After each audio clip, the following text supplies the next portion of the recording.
हमारा शरीर वो साधन है जो हमें मुक्ति के द्वार तक ले जाता है। यही हमारा सबसे बड़ा साथी होता है। एक स्वस्थ शरीर आपके लिए एक वरदान हो सकता है, लेकिन एक बीमारियों से ग्रस्त शरीर आपके लिए एक श्राप होता है। ऐसा शरीर आपको जिंदगी भर दुखी रखेगा, चाहे आपके पास कितना ही धन क्यों ना हो। अगर आपका शरीर बीमारियों से ग्रस्त है तो वो धन आपका किसी काम का नहीं रह जाएगा, क्योंकि आप अपने धन का भोग ही नहीं कर पाएंगे। एक सन्यासी अपने शिष्यों को इसी प्रकार के उपदेश दे रहे थे। सन्यासी ने उनको बताया कि बहुत सारे योगी पहाड़ों में जाकर कठिन तप करते हैं, बहुत दिनों तक भूखे रहते हैं, व्रत करते हैं। वो ऐसा इसलिए करते हैं ताकि वो अपने शरीर को मजबूत बना सके, ताकि उनका शरीर लंबे समय तक जीवित रह सके और वो लंबे समय तक जीवित रहकर मुक्ति के द्वार को खोल सके। जब सन्यासी अपने शिष्यों को ये सब बता रहे थे, तब वहाँ पर एक बुजुर्ग आदमी अपने जवान बेटे को लेकर उनके पास पहुँचा। बुजुर्ग आदमी की आंखों में एक चमक थी, उसकी चाल में एक स्फूर्ति थी और उसके पूरे व्यक्तित्व से एक तेज निकल रहा था जो सबको अपनी ओर आकर्षित कर रहा था। लेकिन उसका जवान बेटा उसके बिल्कुल विपरीत था। उसके चेहरे पर कोई तेज नहीं था, उसकी चाल से वो थका थका लग रहा था। उस जवान युवक को देखकर ऐसा लगता था जैसे सारे संसार की विपत्ति उसी के कंधों पर आ गई हो। उसमें जवानी के कोई लक्षण दिखाई नहीं दे रहे थे। वो ऐसा प्रतीत हो रहा था जैसे जवानी में ही उसे बुढ़ापा आ गया हो। आश्रम के शिष्यों की तरफ बिना कोई ध्यान दिए वो बुजुर्ग आदमी अपने बेटे को लेकर उस सन्यासी के पास पहुंच गया। उन्होंने सन्यासी से हाथ जोड़कर याचना की कि आजकल के युवा बच्चे में कोई तेज नहीं बचा है, सब में बुढ़ापा पहले से ही आ गया है। लेकिन अगर मैं अपनी बात करूं तो आज बुढ़ापे में भी मुझे कोई बीमारी नहीं है, मैं बिल्कुल स्वस्थ हूं।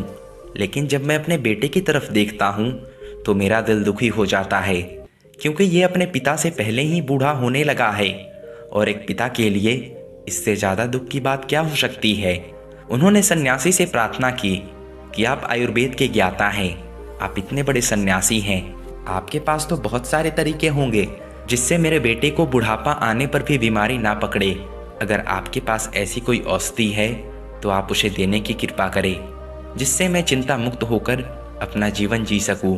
सन्यासी ने उस बुजुर्ग आदमी के युवा बेटे की तरफ देखते हुए कहा कि औषधि तो बीमार आदमी को दी जाती है, लेकिन इस युवक को देखकर ऐसा लगता है जैसे इसे कोई बीमारी नहीं है, बल्कि इसके खान पान, इसके रहन सहन और उसकी दिनचर्या में थोड़ा बदलाव करने से इसका पूरा जीवन बदल सकता है।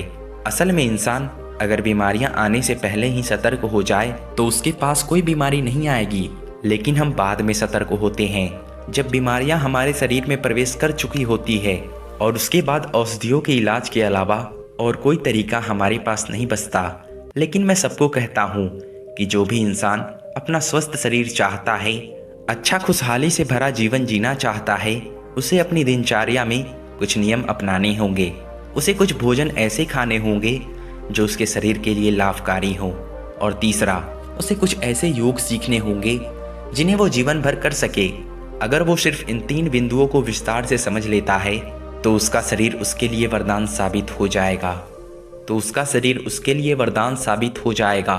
उसे अपने शरीर की वजह से इस जीवन काल में कभी भी कोई कष्ट नहीं उठाना पड़ेगा। ये 3 बिंदु मैं तुम्हें विस्तार से समझाने की कोशिश करता हूँ। इन 3 बिंदुओं में सबसे पहले हमारा भोजन आता है। जिस प्रकार का भोजन हमारा शरीर ग्रहण करेगा, उसी प्रकार की वो ऊर्जा पैदा करेगा।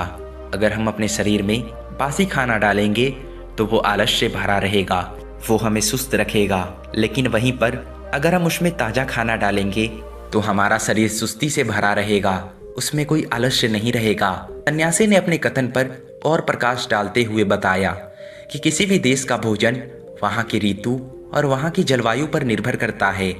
ऋतु के हिसाब से सर्दी का अलग खाना होता है, गर्मी का अलग खाना होता है और उसी प्रकार अलग अलग ऋतु का अलग अलग खाना होता है। और अगर हम जलवायु की बात करें तो जो लोग समुद्र के किनारे रहते हैं उनका खाना अलग होता है, और जो लोग रेगिस्तान के पास रहते हैं उनका खाना उनसे बिल्कुल अलग होगा, क्योंकि अलग अलग देश में वहाँ के जलवायु के हिसाब से फसल उगाई जाती है और जो फसल वहाँ पर उगती है उसी के हिसाब से वहाँ का भोजन तैयार किया जाता है। लेकिन चाहे किसी भी देश, किसी भी जलवायु का भोजन क्यों ना हो, अगर तुम अपने भोजन के साथ कुछ खाद्य पदार्थ और लेते हो तो तुम्हारा शरीर अपने आप चुस्त रहेगा, ऊर्जा से भरा रहेगा। उदाहरण के लिए मैं तुम्हें बताना चाहता हूँ कि खाने के साथ गाय का देसी घी बहुत ही लाभकारी होता है, लेकिन ज़रूरत से ज़्यादा घी खाना भी नुकसानदायक हो सकता है। इसलिए जब भी आप अपने सुबह या फिर रात्रि का भोजन करें तो उसके साथ 2 से 5 चम्मच देसी घी का सेवन अवश्य करें। इससे आपके शरीर के जोड़ों के अंदर वो घी पहुंचता है, जिससे आपके जोड़ उम्र बढ़ने पर भी अच्छी तरह काम करते रहते हैं। तुमने बहुत सारे लोगों को देखा होगा जिनके घुटने में दर्द रहता है, जिनके हाथ में दर्द रहता है। यह बीमारी तभी होता है जब हमारे शरीर में पर्याप्त मात्रा में तेल नहीं पहुंचता। तेल यानी कि देसी घी। देसी घी हमारे शरीर के लिए सबसे ज़्यादा लाभकारी होता है। इसके बाद रात के खाने के बाद गाय का दूध अवश्य पिए। गाय का दूध भैंस के दूध से ज़्यादा बेहतर होता है, क्योंकि गाय के दूध से हमारा दिमाग तेजी से काम करता है, उसकी कार्य करने की क्षमता बढ़ जाती है, शरीर में चुस्ती भरी रहती है। इसके बाद सन्यासी ने आगे बताया कि सुबह सुबह तुम्हें पेट भर के खाना खाना चाहिए, क्योंकि वो खाना दिन भर काम करने से हजम हो जाता है। लेकिन अगर रात में भरपेट खाना खाते हो तो हमारा शरीर नींद में जाने के बाद उस खाना को अच्छी तरह से हजम नहीं कर पाता, और इसी वजह से कुछ लोगों के पेट सुबह सुबह अच्छे से साफ नहीं हो पाते। और जब पेट अच्छे से साफ नहीं होता तो उसी से बहुत सारी बीमारियों का जन्म होता है। इसलिए रात में हल्का भोजन खाएं और खाने के बाद थोड़ी सी मिठाई अवश्य खाएं, क्योंकि खाने के बाद थोड़ा मीठा खाने से हमारी पाचन क्रिया तेज हो जाती है और उसके बाद हमारा खाना जल्दी हजम हो जाता है। इसके अलावा बासी भोजन कभी ना खाएं। बासी भोजन खाने से अच्छा है आप भूखे रह जाएं, लेकिन बासी भोजन, सड़ा हुआ भोजन हमारे शरीर के अंदर जाकर बहुत सारी कीटाणु पैदा करता है और उसी की वजह से बहुत सारी बीमारियां होती है। सन्यासी ने सभी शिष्यों को चेतावनी देते हुए कहा कि हफ्ते में कम से कम एक दिन बहुत ही हल्का खाना जरूर खाएं, या हो सके तो व्रत भी धारण कर ले, क्योंकि एक दिन खाना ना खाने से या कम खाना खाने से हमारा कोई नुकसान नहीं होगा, लेकिन फायदा ये होगा कि हमारे पाचन तंत्र को एक दिन के लिए आराम मिल जाएगा। जो पाचन तंत्र सुबह दिन रात 24 घंटे 365 दिन काम करते रहता है, उसे कम से कम एक दिन सप्ताह में एक दिन कम से कम आराम तो जरूर देना चाहिए, ताकि वो अपना कार्य आसानी से, अच्छे से और लंबे समय तक कर सके। भोजन के बाद बात आती है नियमों की। कुछ नियम हमें अपने दिनचर्या की जिंदगी में जरूर अपनानी चाहिए, और उसमें से सबसे पहला नियम है समय से खाना खाना। जो लोग समय से भोजन ग्रहण नहीं करते, उनके अवचेतन मन के पास कोई स्पष्ट संदेश नहीं पहुंचता है, और इसीलिए उनका अवचेतन मन उनके पाचन तंत्र के पास एक स्पष्ट संदेश नहीं पहुंचा पाता कि इस खाने को पचाने का कार्य करो। और वहीं पर दूसरी तरफ जो लोग समय से भोजन करते हैं, वो उनके अवचेतन मन के पास एक स्पष्ट संदेश पहुंचाता है कि ये समय खाना खाने के लिए बना है, और इसीलिए उनका अवचेतन मन उनके पाचन तंत्र को बचाने के कार्य में लगा देता है। हम सबको पता है कि हमारा अवचेतन मन स्पष्ट संदेशों में काम करता है। अगर हम उसके पास स्पष्ट संदेश भेजेंगे तो वो हमारे शरीर को ठीक करने में अद्भुत कार्य करेगा। दूसरा नियम जो शरीर को स्वस्थ बनाने के साथ साथ उसे बलशाली भी बनाता है, वो है अपने शरीर की अच्छे तेल से मालिश करना। कम से कम सप्ताह में एक बार अपने पूरे शरीर की अच्छे तेल से मालिश जरूर करें। उससे हमारी त्वचा के जितने भी खत्म हो चुके या मरे हुए कोशिका होते हैं, वो त्वचा पर से दूर हट जाते हैं, और हमारी त्वचा में एक नई फुर्ती, एक नई ताजगी पैदा होती है, और वो ताजगी हमारा आलस्य खत्म कर देती है। शरीर पर अच्छे से तेल की मालिश करने का एक और फायदा होता है, उससे हमारा शरीर आकर्षक बना रहता है, हमारा शरीर युवा बना रहता है।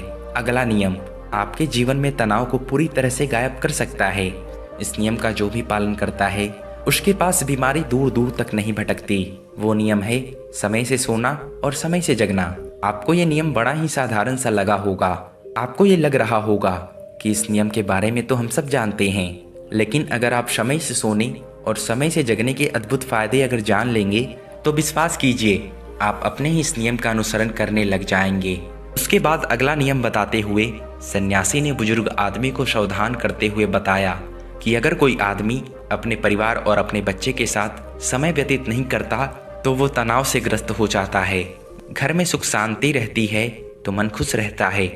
सभी परिवार के जन, सभी परिवार के लोग भी खुश रहते हैं और इसीलिए परिवार के पास कोई भी नकारात्मक ऊर्जा पास में नहीं आती और उसके बाद आपका परिवार, आपकी बच्ची और आप तंदुरुस्ती भरा जीवन जी सकते हैं। कुछ लोग काम ज़्यादा होने की वजह से अपने परिवार और अपने बच्चों के साथ ज़्यादा समय नहीं बिता पाते। ऐसे लोग अगर रोज़ समय अपने परिवार को नहीं दे सकते तो कम से कम कुछ दिन, कुछ महीनों के लिए उन्हें कहीं घूमने के लिए ज़रूर लेकर जाएं। आप अपने परिवार के साथ जितना वक्त बिताएंगे उतनी ही नज़दीकियाँ आपके परिवार के साथ आपकी बनेगी और उसके बाद आपके मन से तनाव गायब हो जाएगा।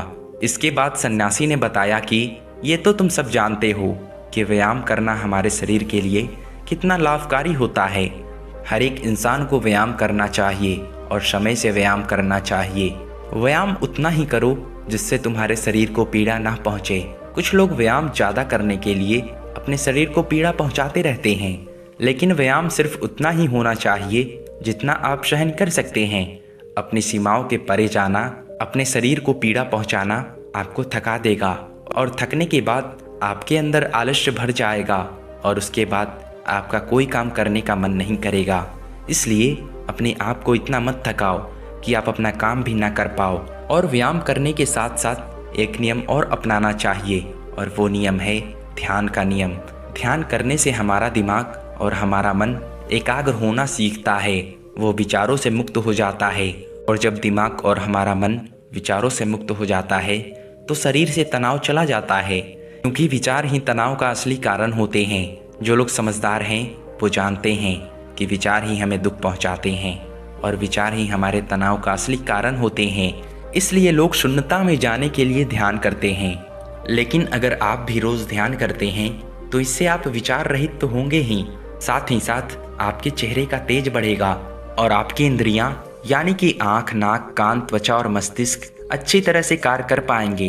भोजन और नियम के बारे में विस्तार से बताने के बाद सन्यासी ने योग का रहस्य खोलना शुरू किया। उन्होंने सभी को बताया कि कुछ योग ऐसे होते हैं जो हम अपना काम करते करते अभ्यास कर सकते हैं और उनका अभ्यास करने से हमें चमत्कारिक फायदे मिलते हैं। एक योग जो सबसे ज़्यादा लाभकारी होता है और जिसे करने के लिए अलग से समय निकालना नहीं पड़ता, आप कोई भी काम करते हुए उस योग को कर सकते हैं और वो योग है गहरी सांसें लेना। जब भी आप सांस लेते हैं तो अपनी नाभि से सांस लेने की कोशिश करें। सिर्फ छाती में सांस भरकर या अपने कंठ में सांस भरकर ना छोड़े, नाभि तक सांस को जाने दे और नाभि से ही सांस को आने दे। उसके बाद आप अपनी सांसों के साथ एक संबंध स्थापित कर लेंगे। जीवन का रहस्य ही सांसों में छुपा हुआ है और जितनी गहरी आपकी सांसें होगी उतना ही गहरा आपका ध्यान होगा। और ये योग हम कोई भी कार्य करते हुए कर सकते हैं। मान लीजिए कि आप कोई भी काम कर रहे हो तो उसमें गहरी सांस लेने में आपको कोई भी अड़चन नहीं आनी चाहिए। उसके बाद अगला योग समझाते हुए सन्यासी ने बताया कि जब भी तुम सोने के लिए जाते हो तो हमेशा याद रखना कि तुम योग निंद्रा में जाकर नींद ले सको, क्योंकि योग निंद्रा की नींद अगली सुबह तुम्हारे लिए ताजगी भरी लेकर आएगी। आखिरी योग बताते हुए सन्यासी ने बताया कि एक योग जिसके लिए तुम्हें अपना थोड़ा सा समय देना होगा, लेकिन थोड़े से समय के बदले उससे फायदे बहुत लंबे होंगे। वो योग है अपनी इंद्रियों के लिए योग। तुम्हारी इंद्रियां जो होती है वो जिंदगी भर तुम्हारा साथ निभाती है। तुम्हारी आंखें देखने का काम करते हैं, तुम्हारे कान सुनने का काम करते हैं। उसी प्रकार हर एक इंद्रियां अपना कार्य अलग अलग भिन्न भिन्न रूप में करती है, लेकिन समय के साथ साथ जैसे जैसे इंसान की उम्र बढ़ती है इन इंद्रियों की शक्ति कम होने लग जाती है। इसलिए इंसान को ऐसे योग करते रहना चाहिए जिससे उनकी इंद्रियां कभी भी कमजोर ना पड़े। उदाहरण के लिए आंखों की शक्ति बढ़ाने के लिए त्राटक ध्यान का प्रयोग किया जा सकता है और कानों की शक्ति बढ़ाने के लिए कानों से सुनने का अभ्यास किया जा सकता है। सिर्फ हमें अपनी अलग अलग इंद्रियों पर अलग अलग समय पर अपना ध्यान केंद्रित करना है। जैसे कि हम खाली बैठे हुए सिर्फ सुनने पर ध्यान लगा रहे हैं, हमारे कानों में हर प्रकार की ध्वनि प्रवेश कर रही है, हमारा पूरा ध्यान सिर्फ सुनने पर लगा हुआ है। इस ध्यान को सिर्फ कुछ पलों तक करने के बाद आपको खुद ही महसूस हो जाएगा कि वो इंद्रियां आपकी अच्छी तरह से काम करने लग गई है। इसलिए ये भोजन, नियम और आखिर में ये योग आपके जीवन को बदल सकते हैं। बुढ़ापे तक आपके पास कोई भी बीमारी नहीं आएगी उसके बाद सन्यासी ने सभी को वहां से प्रस्थान करने के लिए कहा और खुद आयुर्वेद की औषधियां बनाने में लीन हो गए।